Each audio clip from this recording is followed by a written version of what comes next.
प्रधानमंत्री नरेंद्र मोदी आज करेंगे गेल की कोची मंगलुरु प्राकृतिक गैस पाइपलाइन का उद्घाटन। सुबह 11 बजे वीडियो कॉन्फ्रेंसिंग के जरिए होगा 450 किलोमीटर लंबी पाइपलाइन का उद्घाटन।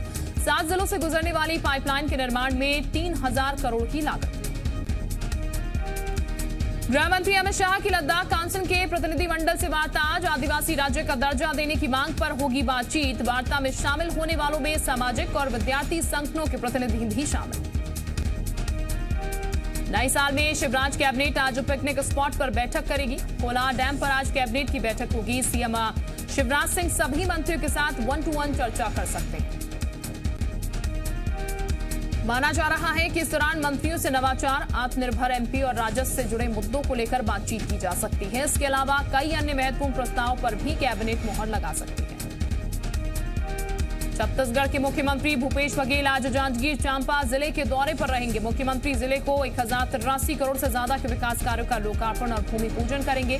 सीएम भूपेश बघेल अलग अलग योजनाओं के तहत 1051 हितग्राहियों को सामग्री और चेक बांटेंगे।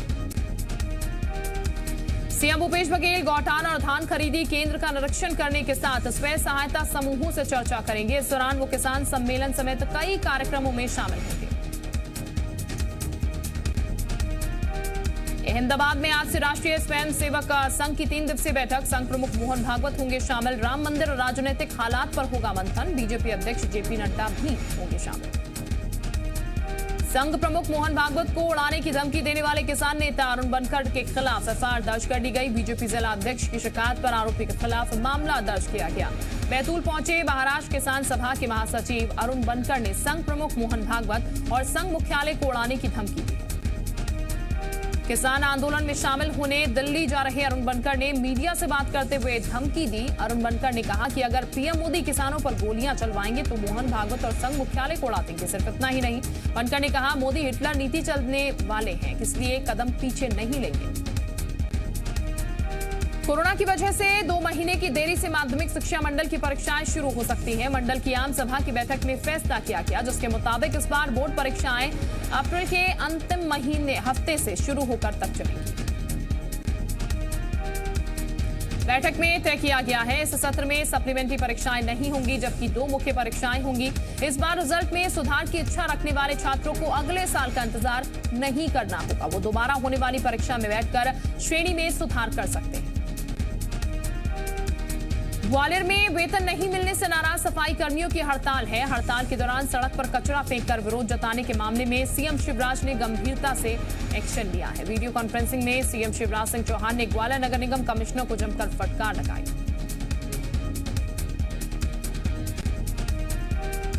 सीएम ने कहा ग्वालियर जैसी घटना बर्दाश्त नहीं की जाएगी। स्वच्छता के मामले में कोई समझौता नहीं होगा और उन्होंने निगम कर्मियों को समय से वेतन दिए जाने की भी बात कही। वीडियो कॉन्फ्रेंसिंग में चर्चा के दौरान सीएम ने नगर निगम कमिश्नर की छुट्टी करने को भी कहा, जिसके बाद नगर निगम कमिश्नर संदीप माखन को हटा दिया गया और नगर निगम ने कचरा फेंकने वाले 4 कर्मचारियों के खिलाफ पड़ाव थाने में एफआईआर दर्ज कराई।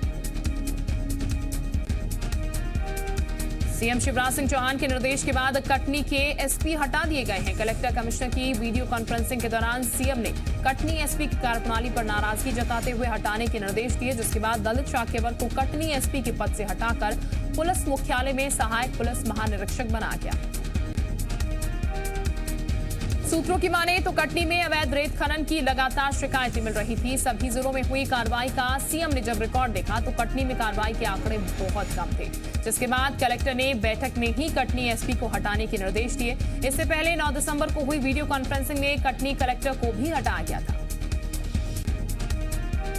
प्रधानमंत्री स्वयं निधि योजना में लापरवाही बरतने पर सीएम शिवराज सिंह चौहान ने भिंड कलेक्टर को जमकर फटकार लगाई। अधिकारियों के साथ वीडियो कॉन्फ्रेंसिंग के दौरान सीएम ने सख्त लहजा अपनाते हुए कहा व्यवस्थाएं बनाने में गंभीरता से सहयोग करें। इस बैठक में एसबीआई सहित bank of Baroda, union bank, central bank के वरिष्ठ अधिकारियों को भी जोड़ा गया था। सीएम ने बैंक अधिकारियों को भी आड़े हाथों लिया। सीएम ने सख्त लहजे में एसबीआई बैंक के अधिकारियों से कहा पूरे आंकड़े गवाही दे रहे हैं। एसबीआई ने सबसे कम मामले किए हैं, आपके खेद प्रकट करने से काम नहीं चलेगा। मध्य प्रदेश में नए मंत्रियों के बीच विभागों का बंटवारा भी कर दिया गया है। मंत्री तुलसी सिलावट को एक बार फिर जल संसाधन विभाग दिया गया। इसके साथ उन्हें मछुआ और मत्स्य विभाग की जिम्मेदारी भी दी गई है। गोविंद सिंह राजपूत को भी फिर से परिवहन और राजस्व विभाग का जिम्मा सौंपा गया है। मध्य प्रदेश में कैबिनेट विस्तार के बाद से लगातार बीजेपी में दबी जुबान में विरोध के सुर उठ रहे हैं। बीना से विधायक महेश राय के बाद नरयावली से बीजेपी विधायक प्रदीप लारिया ने भी मंत्रिमंडल में शामिल नहीं किए जाने पर अपना दर्द व्यक्त किया है। प्रदीप लारिया ने कहा है कि यदि मंत्री बनते हैं तो विकास संबंधी कामकाज में अनुकूलता रहती है, विधायक के तौर पर काम कराने में संघर्ष होता है। कुछ महीने पहले प्रदीप लारिया के समर्थकों ने उन्हें मंत्री बनाए जाने की मांग को लेकर भोपाल में प्रदर्शन भी किया था। मंत्रिमंडल विस्तार को लेकर कांग्रेस विधायक कांतिलाल भूरिया ने बीजेपी पर हमला बोला। कहा, कांग्रेस सरकार में रतलाम झाबुआ से प्रतिनिधि मिलता आया है, लेकिन जब से बीजेपी सरकार आई है तब से बीजेपी में सब बंधुआ मजदूर बनकर घूम रहे हैं। कांतिलाल भूरिया ने कहा है कि सिंधिया को खुश किया जा रहा है क्योंकि पता है कि अगर सिंधिया कोई और कबड्डी खेल गए तो सरकार गिर जाएगी। एमपी में नगर निकाय चुनाव में इस बार बीजेपी युवाओं को मौका देने की तैयारी में है, जिसे लेकर कांग्रेस ने एक बार फिर बीजेपी पर निशाना साधा। प्रदेश में आगामी नगर निकाय चुनाव को लेकर बीजेपी जोर शोर से तैयारी में जुटी है। पार्टी के इस फैसले पर प्रदेश महामंत्री भगवान दास सबनानी ने कहा कि बीजेपी हमेशा से युवाओं को आगे लाने का काम करती रही है। हमने मंडल अध्यक्ष, जिला अध्यक्ष से लेकर कई जगहों पर युवाओं को मौका देने का काम किया। निकाय चुनाव के लिए इस रणनीति पर काम किया जा रहा है। साध्वी ने कोरोना वैक्सीन को लेकर विपक्ष के आरोपों का भी जवाब दिया। उन्होंने कहा कि विपक्ष भ्रम फैला रहा है, वो लोगों को जिंदगी के साथ खिलवाड़ कर रहे हैं। उन्होंने कहा, कोरोना महामारी के दौरान पीएम मोदी और स्वास्थ्य मंत्री ने बहुत मेहनत की है। एमपी में रैलियों पर पथराव पर भी उन्होंने तीखी प्रतिक्रिया दी। उन्होंने कहा, श्रीराम हमारे आराध्य हैं, ऐसे हमले बर्दाश्त नहीं किए जाएंगे, सरकार इनसे सख्ती से निपट रही है। भोपाल से बीजेपी सांसद साध्वी प्रज्ञा कल मुंबई की एनआईए स्पेशल कोर्ट में पेश हुई। साध्वी प्रज्ञा स्वास्थ्य कारणों की वजह से पिछली पेशी में कोर्ट के सामने पेश नहीं हो पाई थी। साध्वी ने स्वास्थ्य कारणों का हवाला देते हुए हर दिन पेशी से राहत मांगी। दरअसल कोर्ट ने कुछ दिन पहले ही सुनवाई के दौरान सभी आरोपियों को हर दिन कोर्ट में मौजूद रहने के लिए कहा था। पेशी के बाद साध्वी ने कांग्रेस पर जमकर हमला बोला। साध्वी प्रज्ञा ने कहा कि मुझे कई तकलीफें हैं जो कांग्रेस की देन है। मध्य प्रदेश में नक्सलियों की घुसपैठ का खुफिया इनपुट मिला है। सूत्रों की माने तो नक्सली बड़ी वारदात को अंजाम देने की फिराक में थे, जिसको लेकर बालाघाट में 100 से ज्यादा हार्डकोर नक्सलियों ने घुसपैठ की। नक्सली छत्तीसगढ़, आंध्र प्रदेश और झारखंड से आए हैं। सूत्रों के मुताबिक 2 महीने में 5 नक्सलियों पर कार्रवाई के बाद नक्सलियों का मूवमेंट बढ़ा है। नक्सलियों की घुसपैठ की खबर के बाद मंडला, बालाघाट और सिवनी पुलिस को अलर्ट किया गया। छत्तीसगढ़ के सीएम भूपेश बघेल ने नक्सलियों को लेकर बड़ा बयान दिया। सीएम ने नक्सलियों से बातचीत की पेशकश की। सीएम ने नक्सलियों को संदेश देते हुए कहा कि नक्सली भारत के संविधान के प्रति विश्वास व्यक्त करें। सीएम ने कहा है कि नक्सली हथियार छोड़े तो हम भी पूरे मन से बात करने को तैयार हैं। इसके साथ सीएम ने पूर्व सीएम रमन सिंह से भी सवाल किया। उन्होंने पूछा कि 15 सालों तक पूर्व मुख्यमंत्री डॉक्टर रमन सिंह ने नक्सलियों से बातचीत के आधार का नींव क्यों नहीं रखी। नक्सली से बातचीत को लेकर दिए सीएम के बयान पर बीजेपी ने पलटवार किया। बीजेपी नेता श्रीचंद सुंदरानी ने कहा, नक्सलियों के प्रति कांग्रेस का रुख शुरू से नरम रहा है। ऐसे वक्त में जब नक्सली ग्रामीण को मार रहे हैं तब उनसे बातचीत की बात ठीक नहीं। राजधानी भोपाल के बाणगंगा इलाके के लोगों ने स्ट्रीट लाइट बंद होने के विरोध में पूर्व मंत्री पीसी शर्मा के नेतृत्व में कैंडल मार्च निकाला। हाथ में मोमबत्ती लिए रहवासियों ने नगर निगम के खिलाफ नारेबाजी की। छतरपुर में बीजेपी बिजली बिल से परेशान किसानों की खुदकुशी की जांच अब कांग्रेस अपने स्तर पर करेगी। इसके लिए पूर्व मुख्यमंत्री कमलनाथ ने 3 सदस्यीय जांच दल का गठन किया, जिसमें पूर्व मंत्री बृजेंद्र सिंह राठौर, हर्ष यादव और विधायक विक्रम सिंह नाती राजा शामिल हैं। जांच दल मौके पर जाकर मृतक के परिजनों से मुलाकात करेगा और फिर पूरे मामले की जांच रिपोर्ट प्रदेश कांग्रेस कमेटी को सौंपी जाएगी। वहीं बीजेपी ने इस पर हमला बोला है। बीजेपी प्रवक्ता आशीष अग्रवाल ने कहा है कि कांग्रेस खुद ही भ्रष्टाचार में डूबी है, जांच करने का ढोंग किया जा रहा है। शिवनी में लखनादौन के पास खुर्सीपार गांव में धान खरीदी केंद्र पर किसानों ने जमकर हंगामा किया। सर्वेयर नहीं होने से यहां पिछले 3 दिनों से धान खरीदी का काम रुका हुआ था। किसानों ने लखनादौन मंडला रोड पर चक्का जाम कर प्रदर्शन किया, जिसके बाद सैकड़ों वाहन सड़क पर खड़े हुए। मौके पर पहुंचे प्रशासनिक अमले ने किसानों को समझाइश दी, जिसके बाद उन्होंने जाम खोला। पेंड्रा में दिल दहला देने वाली वारदात सामने आई है। आरोप है कि एक महिला ने कुल्हाड़ी से पति की हत्या कर दी और फिर 3 बच्चों के साथ कुएं में कूद गई। चौथी बच्ची की चीख सुनकर आसपास के लोग कुएं के पास पहुंचे और महिला समेत तीनों को बाहर निकाला। सभी की हालत खतरे से बाहर है। वहीं पुलिस ने महिला को गिरफ्तार कर लिया है। पुलिस ने बताया है कि महिला की मानसिक स्थिति ठीक नहीं थी और इस बीच घर वाले उसे पागल पागल कहते थे, जिससे नाराज होकर उसने इस वारदात को अंजाम दिया। गरियाबंद के छुरा में जयप्रकाश अग्रवाल की हत्या का पुलिस ने खुलासा कर दिया। कल सुबह जयप्रकाश का शव घर के पीछे झाड़ियों से लावारिस हालत में बरामद हुआ था। जयप्रकाश की हत्या उसकी पत्नी ने प्रेमी के साथ मिलकर की। आरोप है कि दोनों ने जयप्रकाश की हत्या का शव को झाड़ी के पीछे फेंक दिया। संदेह के आधार पर आरोपी देवराज से पूछताछ की, जिसमें मृतक की पत्नी के शामिल होने की बात सामने आई। दोनों ने पुलिस के सामने अपना गुनाह कबूल कर लिया। गरियाबंद पुलिस ने 30 दिसंबर को हुई महिला की हत्या की गुत्थी सुलझा ली है। पूरा मामला अवैध संबंध और ब्लैकमेलिंग से जुड़ा हुआ है। पुलिस ने मामले में 3 आरोपियों को गिरफ्तार कर लिया। पुलिस ने बताया कि मृतका का गांव के ही पुरुषोत्तम साहू से अवैध संबंध था, जिसमें महिला पुरुषोत्तम साहू को लगातार ब्लैकमेल कर रही थी। इससे परेशान होकर पुरुषोत्तम ने महिला और साले के साथ मिलकर उसकी हत्या कर दी। पुलिस ने आरोपियों को गिरफ्तार कर लिया। उनके पास से हत्या में इस्तेमाल हथियार, खून से सने कपड़े और जूते बरामद किए गए। धार में अंकित शर्मा नाम के वकील ने कीटनाशक की गोलियां खाकर खुदकुशी कर ली है। बताया गया है कि प्रेम संबंध में परेशान होकर उसने कदम उठाया। पुलिस को एक सुसाइड नोट भी मिला, जिसमें प्रेम संबंध की पूरी कहानी लिखी हुई है। वकील का कोर्ट में ही तैनात एक स्टेनो के साथ प्रेम प्रसंग चल रहा था। मामले में वकील ने पहले एक वीडियो भी बनाया, जिसमें उसने मौत का जिम्मेदार अपनी प्रेमिका को बताया। पुलिस ने मामला दर्ज कर शव को पोस्टमार्टम के लिए भेज दिया है और जांच शुरू कर दी है। छिंदवाड़ा में सीआईएसएफ के 26 साल के जवान ने गोली मारकर खुदकुशी कर ली, जिससे मौके पर ही उसकी मौत हो गई। मृतक तेलंगाना का रहने वाला था। घटना की सूचना पाकर सीआईएसएफ और पुलिस के अधिकारी मौके पर पहुंचे। जवान ने खुदकुशी क्यों की, इसका पता नहीं चल सका है। हालांकि एएसपी संजीव कुमार ने बताया कि प्राथमिक जांच में पारिवारिक विवाद का मामला सामने आया। एक दिन पहले जवान का पत्नी के साथ विवाद हुआ था। इंदौर के हीरानगर थाना इलाके में एक शादीशुदा महिला ने जहर खाकर जान देने की कोशिश की। हालांकि वक्त रहते महिला के परिजनों ने उसे एमवाय अस्पताल पहुंचा दिया, जहां उसका इलाज चल रहा है। महिला ने जहर खाने से पहले एक सुसाइड नोट भी छोड़ा है, जिसमें उसने अपने पति और ससुराल वालों पर प्रताड़ना का आरोप लगाया है। महिला के आरोपों के मुताबिक उसका पति और ससुराल वाले दहेज के लिए उसे लगातार शारीरिक और मानसिक रूप से प्रताड़ित कर रहे हैं और इसीलिए वो जहर खाकर अपनी जान दे रही है। 1 महीने पहले ही महिला की शादी हुई थी। इंदौर में एक लड़की ने जमकर उत्पात मचाया। नशे में धुत होकर लड़की सड़क पर खूब हंगामा किया। आने जाने वाले लोगों को उसने खूब गालियां भी दी। उसके साथ एक युवक भी नशे में था। अगर कोई इन्हें समझाने जाता तो उनके साथ दोनों बदतमीजी करने लग जाते। पूरी घटना एरोड्रम थाना क्षेत्र के कॉलोनी नगर चौराहे की है। इस पूरी घटना का वीडियो सोशल मीडिया पर वायरल हो रहा है। हालांकि जी मीडिया इस वायरल वीडियो की पुष्टि नहीं करता है। डिंडौरी में समनापुर में पुलिस ने मानव तस्करी के आरोप में 2 युवकों को गिरफ्तार किया। पुलिस ने आरोपी के चंगुल से 3 नाबालिगों को रिहा कराया है। आरोपी नाबालिगों को राजस्थान ले जाने की फिराक में थे, लेकिन पुलिस ने मुस्तैदी दिखाते हुए नाकेबंदी कर आरोपियों को गिरफ्तार कर लिया। रिहा कराए गए बच्चों में एक बच्चा 17 साल का, एक 2 और एक 15 साल की बच्ची है।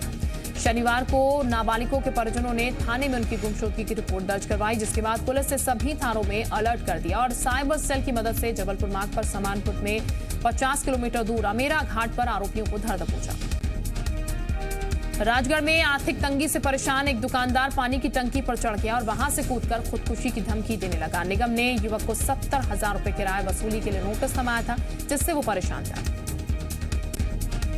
करीब 2 घंटे तक वो शख्स पानी की टंकी पर से ड्रामा करता रहा। पुलिस भी पहुंची, लेकिन युवक नीचे उतरने को तैयार नहीं था। इसके बाद नगर पालिका, सीएमओ और व्याभारा विधायक रामचंद्र दांगी मौके पर पहुंचे। दुकानदार को समझाया कि नोटिस पर कोई कार्रवाई नहीं होगी। इसके बाद वो टंकी से नीचे उतरा। बेमेतरा में सड़क निर्माण में लापरवाही की वजह से एक युवक की मौत हो गई है। यहां सड़क निर्माण के दौरान गड्ढा खोदकर छोड़ दिया गया था, जिसमें गिरने से यह हादसा हुआ। इस घटना से नाराज परिजनों ने जमकर हंगामा किया। शव को सड़क पर रखकर ठेकेदार पर कार्रवाई और मुआवजे की मांग कर रहे हैं। पूरी घटना साजा थाना इलाके की है। गांव डोंगी तराई से भैंसी मुंडा के बीच सड़क बनाई जा रही है। नारायणपुर के अबूझमाड़ इलाके में वाली वनोपज फुलवारी ग्रामीणों के लिए आय का अच्छा स्रोत बन गई है। वन विभाग के सहयोग से ग्रामीण इस वनोपज को बेचकर अच्छा खासा मुनाफा कमा रहे हैं। पिछले साल ग्रामीणों ने 3,50,000 की वनोपज बेची थी और झाड़ू निर्माण करने वालों ने 5 लाख रुपए कमाए थे। तो वहीं इस साल झाड़ू की मांग को देखते हुए महिला समूह ने 52 लाख रुपए के 1042 क्विंटल कच्चे माल की खरीदी की है। फुलवारी वनोपज एक तरह की घास है जिसका इस्तेमाल झाड़ू बनाने में होता है। इंदौर में महिला एवं बाल विकास की तरफ से एक अनोखी पहल की गई है। विभाग ने प्रदेश की समेकित बाल संरक्षण योजना के तहत 18 साल पूरा करने के बाद बाल गृह से निकलकर समाज की मुख्यधारा में शामिल होने वाले बच्चों के लिए फ्लाइट एट 18 MP कैफे का शुभारंभ किया है। जो बच्चे किन्हीं वजहों से बाल सुधार गृह में रह रहे थे और अब 18 साल की उम्र पार कर चुके हैं, ऐसे बच्चे समाज की मुख्यधारा से जुड़ सकें और अपना भविष्य सुरक्षित कर सकें, इसी उद्देश्य के साथ ये कैफे शुरू किया जा रहा है। इन बच्चों को पहले विभाग की ओर से ट्रेनिंग दी जा रही है। ग्वालियर के सैलून संचालक ने घर पर बेटी का जन्म होने पर दिन भर अपने सैलून में लोगों की फ्री कटिंग और शेविंग की। सैलून की दुकान सलमान चलाते हैं। सलमान के भाई अरबाज और सोहेल ने भी घर में बेटी के जन्म पर दिन भर दुकान में फ्री ग्राहकों की कटिंग की। उज्जैन रेलवे स्टेशन पर नैरो गेज ट्रेन के इंजन का जन्मदिन मनाया गया। 70 के दशक से पहले आगर उज्जैन और आगर के बीच ट्रेन का संचालन होता था। नैरो गेज ट्रेन बंद होने के 14 साल बाद 2006 में इस इंजन को स्टेशन परिसर के बाहर खड़ा कर दिया गया था। तभी से हर साल कुली और रेलवे स्टाफ इस इंजन का जन्मदिन मनाते हैं। रायसेन में कोरोना महामारी की वजह से इस बार 100 साल पुरानी श्री रामलीला महोत्सव की परंपरा छोटे रूप में संपन्न हो गई है। रामलीला के छोटे छोटे प्रसंगों की लीला का आयोजन रामलीला मैदान में किया गया, जहां श्री राम रावण युद्ध के साथ रावण का दहन किया गया। एमपी में पिछले 24 घंटे में कोरोना से 621 नए मामले सामने आए। कोरोना से 7 लोगों की जान गई। वैक्सीन के नाम पर भ्रम फैलाने वालों को #TrustYourVaccine के जरिए देश का जवाब। स्वदेशी वैक्सीन और अपने वैज्ञानिकों पर देशवासियों ने जताया भरोसा। भारत बायोटेक ने अफवाहों को बताया वैज्ञानिकों का अपमान। कृषि कानूनों का विरोध कर रहे किसानों और सरकार के बीच 7वें दौर की बातचीत भी बेनतीजा। मामले का हाल निकालने के लिए अब 8 जनवरी को होगी 8वें दौर की वार्ता। मंत्रियों के समझाने पर भी कानून वापस लेने की मांग पर अड़े किसान। पीएम किसान सम्मान निधि मामले में बैकफुट पर आई ममता सरकार। किसानों को सीधे खाते में पैसे देने की योजना को पश्चिम बंगाल में मंजूरी। सुभाष चंद्र बोस की जयंती को देश नायक दिवस के रूप में मनाने का ऐलान। केंद्र की महत्वाकांक्षी सेंट्रल विस्टा परियोजना पर सुप्रीम कोर्ट आज सुना सकता है फैसला। पर्यावरण मंजूरी और भूमि उपयोग बदले जाने का मामला। 10 दिसंबर को प्रधानमंत्री नरेंद्र मोदी ने रखी थी संसद भवन की नई इमारत की आधारशिला। सोनिया गांधी के दामाद रॉबर्ट वाड्रा से आयकर विभाग की 8 घंटे तक पूछताछ। बेनामी संपत्ति मामले की जांच कर रहा है आयकर विभाग। वाड्रा ने कहा किसानों के मुद्दे से ध्यान भटकाने और डराने के लिए पूछताछ। गाजियाबाद में शमशान हादसा मामले में फरार ठेकेदार अजय त्यागी गिरफ्तार। अजय त्यागी पर पुलिस ने रखा था 25,000 का इनाम। नगर पालिका का EO Niharika Singh, junior engineer Chandrapal और सुपरवाइजर आशीष पहले ही हो चुके हैं गिरफ्तार। कोरोना महामारी के बीच देश के कई हिस्सों में बर्ड फ्लू का डर। हिमाचल प्रदेश, राजस्थान, मध्य प्रदेश, गुजरात और केरल में कई प्रजातियों के पक्षियों की मौत। बर्ड फ्लू की पुष्टि के बाद कुछ राज्यों में अलर्ट। अब तक किसी इंसान में लक्षण नहीं। एमपी में कोरोना संकट के बीच एक और बड़ा खतरा। इंदौर के बाद मंदसौर में भी बर्ड फ्लू की पुष्टि। कई जिलों में अब तक सैकड़ों कौवों की हो चुकी है मौत। दिल्ली और आसपास अगले 2 दिनों तक बारिश का मौसम विभाग का अलर्ट। 7 जनवरी के बाद शीतलहर की आशंका। जम्मू कश्मीर में लगातार बर्फबारी के बीच 7 जिलों में एवलांच की चेतावनी।